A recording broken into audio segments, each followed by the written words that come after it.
Hello guys and welcome back to the channel. In this video, I'm going to show you how you can connect Gemini AI with Roblox Studio in just a few simple steps.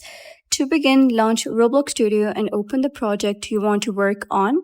By default, Roblox blocks communications with external web services, so you'll need to change one setting first.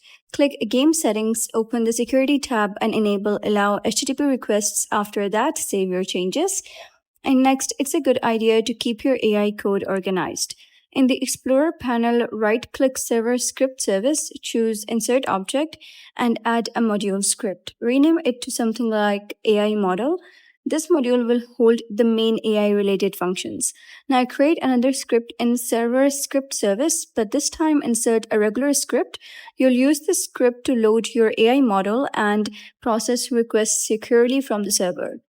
Once that's done, open your browser and visit Google AI Studio, sign in with your Google account and generate an API key and copy it. Go back to Roblox Studio to avoid placing your key directly inside your main code. Right-click the AI model module and insert another module script. Rename it API key. Open this new module and have it return your copied API key as a string. This keeps your project cleaner and makes the key easier to manage. And that's it. You have completed the basic setup for connecting Gemini AI with Roblox Studio.